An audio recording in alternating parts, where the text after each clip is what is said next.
ವಿಶ್ವಾಮಿತ್ರ ಮಹರ್ಷಿಗಳು ದಶರಥ ಮಹಾರಾಜನ ಅರಮನೆಗೆ ಬರ್ತಾರೆ. ಇದರಿಂದ ಬಹಳ ಸಂತುಷ್ಟನಾದಂತಹ ರಾಜ ತನ್ನ ಮನದ ಮಾತುಗಳನ್ನು ಮಹರ್ಷಿಗಳ ಮುಂದೆ ಸವಿಸ್ತಾರವಾಗಿ ಹೇಳ್ತಾರೆ.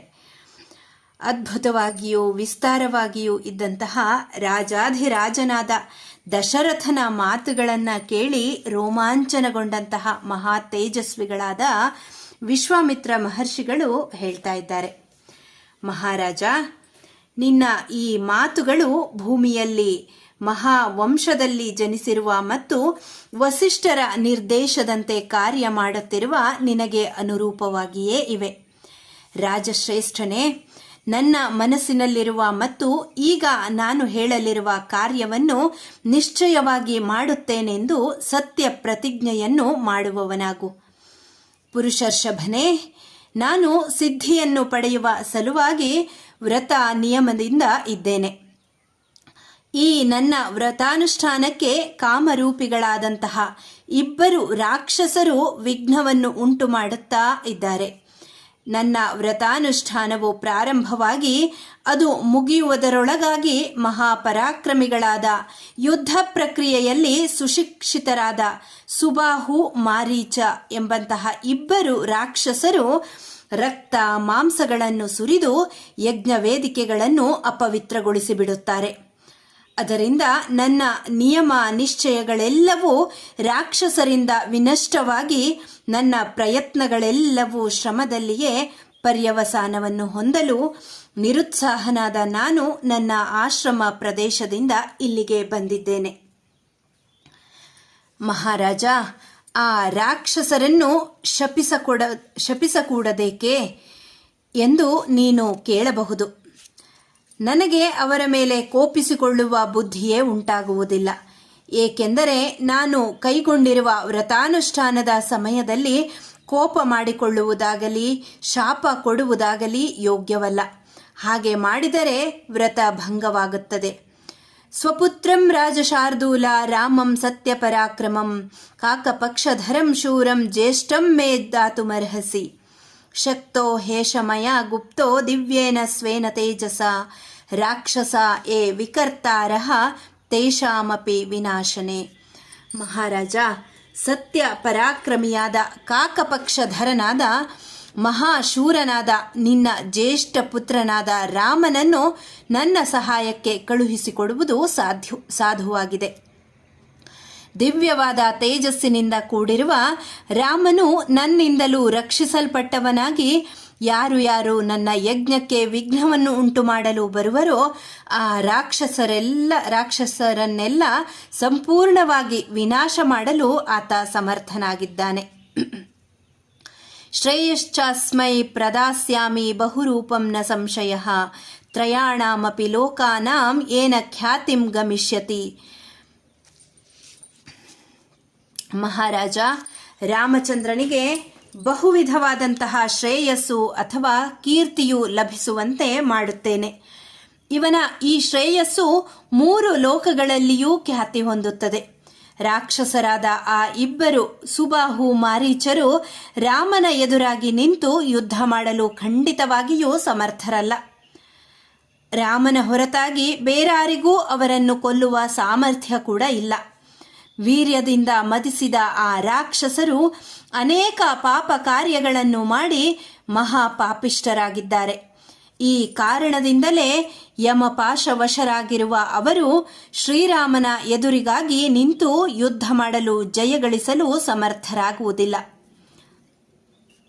ರಾಮನನ್ನು ನನಗೆ ಒಪ್ಪಿಸುವುದರಲ್ಲಿ ನಿನಗಿರುವ ಪ್ರತಿಬಂಧಕವೆಂದರೆ ಅವನಲ್ಲಿ ನಿನಗಿರುವ ವಿಶೇಷ ವಾತ್ಸಲ್ಯ, ಪುತ್ರ ಸ್ನೇಹ.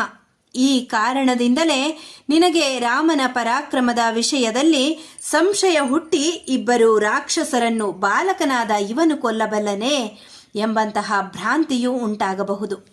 ಆದರೆ ನಾನು ಇವನನ್ನು ಕಳುಹಿಸುವುದರಲ್ಲಿ ನಿನ್ನ ಆ ಪುತ್ರ ಸ್ನೇಹವು ಅಡ್ಡಿಪಡಿಸದೇ ಇರಲಿ. ಆ ಇಬ್ಬರು ರಾಕ್ಷಸರು ಈಗಾಗಲೇ ಈ ರಾಮನಿಂದ ಕೊಲ್ಲಲ್ಪಟ್ಟಿದ್ದಾರೆಂದೇ ಭಾವಿಸು. ದಶರಥ, ಈ ಮಾತುಗಳನ್ನು ನಾನು ನಿನ್ನ ಮುಂದೆ ಸ್ಪಷ್ಟವಾಗಿ ಹೇಳುತ್ತಿದ್ದೇನೆ. ಸತ್ಯವಾದ ಪರಾಕ್ರಮವುಳ್ಳ ಮಹಾತ್ಮನಾದ ರಾಮ ಯಾರು ಎಂಬುದನ್ನು ನಾನು ತಿಳಿದಿದ್ದೇನೆ. ಮಹಾ ತೇಜಸ್ವಿಗಳಾದ ವಸಿಷ್ಠರಿಗೂ ಅವನು ಯಾರು ಎಂಬ ವಿಷಯವು ತಿಳಿದಿರುವುದು. ಇಲ್ಲಿ ಉಪಸ್ಥಿತರಾಗಿರುವ ತಪೋನಿಷ್ಠರಾದ ವಾಮದೇವಾದಿ ಮಹರ್ಷಿಗಳು ರಾಮನ ನಿಜ ಸ್ವರೂಪವನ್ನು ತಿಳಿದಿದ್ದಾರೆ. ನಿನಗೆ ಧರ್ಮಲಾಭವು ಸ್ಥಿರವಾಗಿ ಅಭಿವೃದ್ಧಿ ಹೊಂದುತ್ತಿರಬೇಕೆಂಬ ಆಶಯ ಇರುವುದಾದರೆ, ಪ್ರಪಂಚದಲ್ಲಿ ಅತಿ ಉತ್ಕೃಷ್ಟವಾದ ಯಶಸ್ಸನ್ನು ಪಡೆಯಬೇಕು ಎಂಬ ಅಭಿಪ್ರಾಯವಿದ್ದರೆ ರಾಮನನ್ನು ಕಳುಹಿಸಿಕೊಡುವುದು ಯೋಗ್ಯವಾಗಿದೆ. ಯದಿ ಹ್ಯನುಜ್ಞಾಂ ಕಾಕುತ್ಸ್ಥಾ ದದತೆ ತವ ಮಂತ್ರಿಣಃ ವಸಿಷ್ಠ ಪ್ರಮುಖ ಸರ್ವೇ ತಥೋ ರಾಮಂ ವಿಸರ್ಜ. ಕಕುತ್ಸ್ಥ ಕುಲಾವತಂಸನೆ, ನಿನ್ನ ಮಂತ್ರಿಗಳನ್ನು ಮತ್ತು ವಸಿಷ್ಠಾದಿ ಪುರೋಹಿತರನ್ನು ಏಕಾಂತದಲ್ಲಿ ಕರೆದು ರಾಮನನ್ನು ಕಳುಹಿಸುವ ವಿಷಯವಾಗಿ ಸಮಾಲೋಚಿಸು. ಅವರೆಲ್ಲರೂ ರಾಮನನ್ನು ನನ್ನೊಡನೆ ಕಳುಹಿಸಲು ಒಪ್ಪಿದಲ್ಲಿ ಕಳುಹಿಸಿಕೊಡು. ಅಭಿಪ್ರೇತಮ ಸಂಸಕ್ತಂ ಆತ್ಮಜಂ ದಾತುಮರ್ಹಸಿ ದಶರಾತ್ರಂ ಹಿ ಯಜ್ಞಸ್ಯ ರಾಮಂ ರಾಜೀವಲೋಚನಂ. ರಾಮನು ನನಗೆ ಬೇಕಾಗಿರುತ್ತಾನೆ. ಅವನೇನು ನಿಮ್ಮನ್ನು ಕ್ಷಣಕಾಲವೂ ಬಿಟ್ಟಿರಲಾರದೆ ನಿಮ್ಮೊಡನೆ ಅಂಟಿಕೊಂಡಿಲ್ಲ. ಮೇಲಾಗಿ ನಾನು ಮಾಡಬೇಕಾಗಿರುವ ಯಜ್ಞಕಾಲದ ಅವಧಿಯು ಕೇವಲ 10 ದಿನಗಳು ಮಾತ್ರ. ಆದುದರಿಂದ ರಾಜೀವಲೋಚನನಾದ ರಾಮನನ್ನು ನನ್ನೊಡನೆ ಕಳುಹಿಸಿಕೊಡುವುದು ನಿನಗೆ ಯೋಗ್ಯವಾಗಿದೆ. ನಾನ್ಯೇತಿ ಕಾಲೋ ಯಜ್ಞಸ್ಯ ಯಥಾಯಂ ಮಮ ರಾಘವ ತಥಾ ಕುರುಷ್ವ ಭದ್ರಂತೆ ಮಾಚ ಶೋಕೆ ಮನಃ ಕೃತಾಃ. ನಾನು ಪ್ರಾರಂಭಿಸಬೇಕಾಗಿರುವಂತಹ ಯಜ್ಞದ ಮುಹೂರ್ತವು ಮೀರದ ರೀತಿಯಲ್ಲಿ ರಾಮನನ್ನು ನೀನು ಒಡನೆಯೇ ನನ್ನೊಡನೆ ಕಳುಹಿಸಿಕೊಡು. ಮಹಾರಾಜ, ಇದರಿಂದ ನಿನಗೆ ಮಂಗಳವಾಗುತ್ತದೆ. ಶ್ರೇಯಸ್ಸು ಉಂಟಾಗುವ ಕಾರ್ಯ ಮಾಡಲು ವೃಥಾ ದುಃಖಿಸಬೇಡ. ನೀನು ಧರ್ಮಾತ್ಮರಾದಂತಹ ಮಹಾ ತೇಜಸ್ವಿಗಳಾದ ಮಹಾಬುದ್ಧಿಶಾಲಿಗಳಾದಂತಹ ವಿಶ್ವಾಮಿತ್ರರು ಧರ್ಮಾರ್ಥ ಪ್ರಾಪ್ತಿಗೆ ಮೂಲಾಧಾರವಾದಂತಹ ಮಾತುಗಳನ್ನು ಹೇಳಿ ಸುಮ್ಮನಾಗಿ ಬಿಟ್ಟರು. ದಶರಥ ರಾಜನು ವಿಶ್ವಾಮಿತ್ರರ ಶುಭಕರವಾದ ಆ ಮಾತುಗಳನ್ನು ಕೇಳಿ ನಡುಗಿಬಿಟ್ಟ. ಲೋಕಾವಿಷ್ಟನಾಗಿ ಭಯದಿಂದ ವಿಷಾದಿಸತೊಡಗಿದನು. ದಶರಥನು ಮಹಾತ್ಮನೆಂದು ಮಹಾಧೀರನೆಂದು ಪ್ರಸಿದ್ಧಿ ಪಡೆದಿದ್ದನು. ಆದರೂ ಹೃದಯ ಮನಸ್ಸುಗಳನ್ನು ಸೀಳುವ ಮಹರ್ಷಿಯ ಮಾತುಗಳನ್ನು ನೆನೆದು ತಡೆಯಲಾರದ ದುಃಖದಿಂದ ಸಿಂಹಾಸನದಿಂದ ಕೆಳಗುರುಳಿದನು. ಇಲ್ಲಿಗೆ 19ನೆಯ ಸರ್ಗ ಬಾಲಕಾಂಡದಲ್ಲಿ ಸಮಾಪ್ತಿಗೊಂಡಿದೆ. ಧನ್ಯವಾದ ಸರ್ವೇಭ್ಯಃ.